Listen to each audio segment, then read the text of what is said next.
Hey everyone, welcome back to the channel. Today we're going to start the video off with this nice Crown Victoria. This is like probably an LX Sport model. You see it has some nice sport wheels, very nice color on it.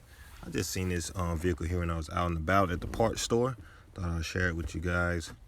And before we get started, on the main topic of this video, which today is working on my 2005 Ford Crown Victoria. Here I am turning the wheel. It has a humming noise. So right out the gate, figure out.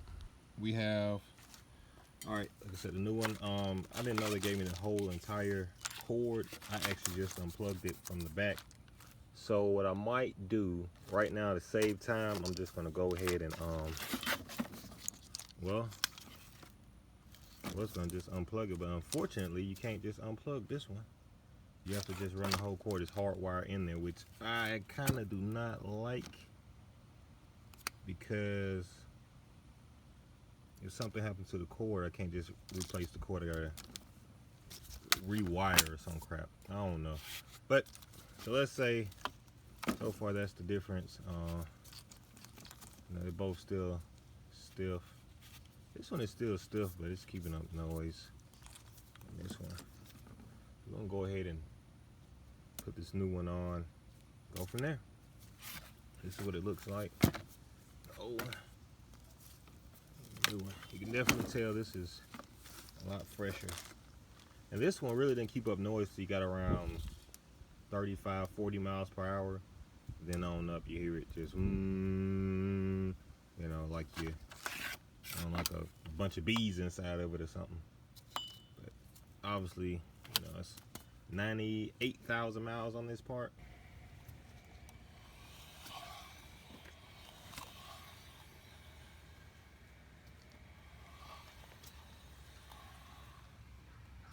So we're gonna rewind back just a little bit, right when I'm taking the part off. So right now I have the car jacked up, and no, I do not have a jack stand under it, but I will use the tire that I take off as my jack stand, and I won't be underneath the vehicle.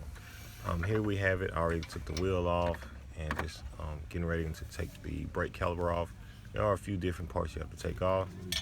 You see later on I will be having to replace this top control arm. Just going to replace the whole thing.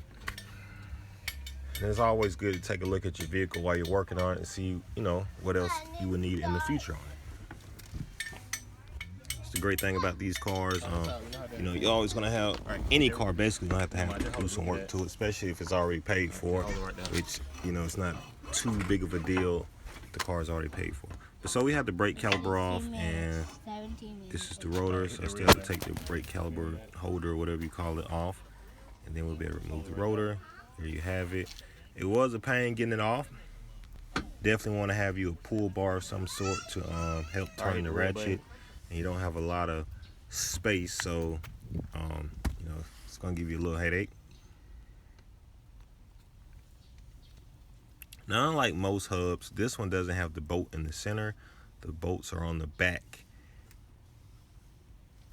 Just a quick reminder, which makes it more fun to get to.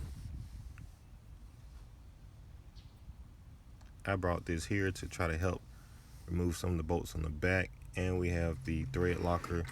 We're getting ready to put everything back together.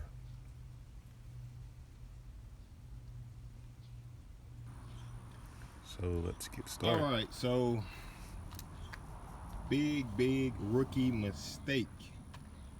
All right, Finally got it off, but the rookie mistake that I was doing, I had the wheel turned straight, and the you see right here, the stabilizer bar is right there, was blocking this bolt and the top bolt. Well, not this one, this is the stabilizer bolt, but this one and that one right there. And man, I couldn't get it off for nothing. I even went and bought this thinking this would work, but it actually kept sitting down like right here, so no turning. Big rookie mistake. Now I know, and that's the tip. Hey, if you're taking this off first time, remember to turn the wheel to help with your suspension and stuff. Don't forget to turn the wheel to help get this stuff off. But here we have the old one off. I unplugged the sensor, so let's go ahead and grab the new one and see what we have, what we're working with on this.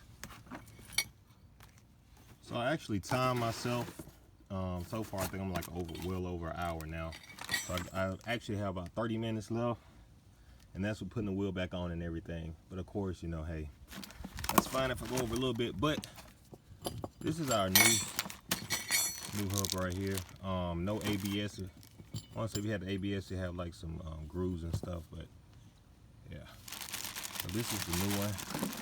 And I actually waited before this time to take that to check it. And when I put the new one on, I waited before I took it out the box so that way, if this wasn't a problem, then I wouldn't have this one already unpackaged and then they'd be tripping about, oh man, you open it and we can't take it back. So blase, that stuff. Bear with me, work area is a little tight. This cord actually feel like it runs on up above. So I'm gonna pop the hood on that. I'm thinking about just going ahead and putting this part on here, and then we will get to the cord part. Excuse me. We'll get to the cord part another time, or you know, after. So everything is just about ready to go back, and the cord, I have to figure it out, find it up under here. It is sitting up under the air box. What better place to have it sitting than under the air box after you've done all the work of putting everything back together. So now I have it clamped back to the new connector, clamped back to the upper control arm. Now I'm going to rewire it back up to the top, get the plug, and plug it in. Once I figure out a way to reach it without removing the air box. The air box has 3 bolts. You can remove it, but I don't want to do all the extra work if I don't have to. Plus, I don't want to do the extra work, and there is a way to plug it in without removing the air box. Just extra work. It's just unnecessary if you can figure it out. So we'll go ahead and give it a shot. Trying to show you guys if you can see it. It's right up under here in the back, all the way in the back to the right. Go out again, man. Watch back.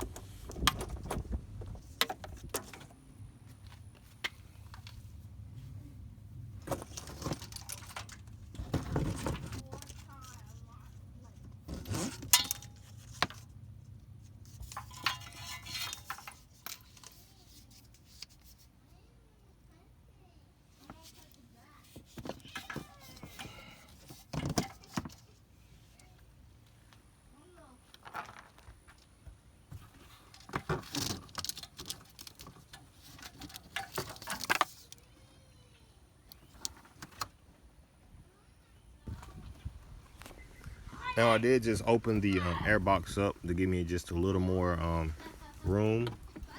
So I'm gonna go ahead and try to get this plugged in. And the red liquid that was on the ground is the power steering fluid. I guess when I turned the wheel, I had the car off, and it must have either been overfilled or had some air in it, and it leaked out. Shouldn't be a major problem.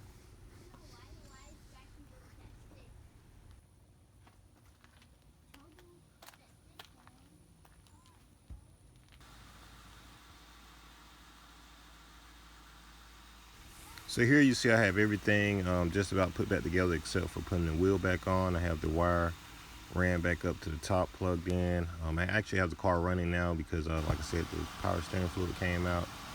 So I turned it back on to so I can turn the wheel straight.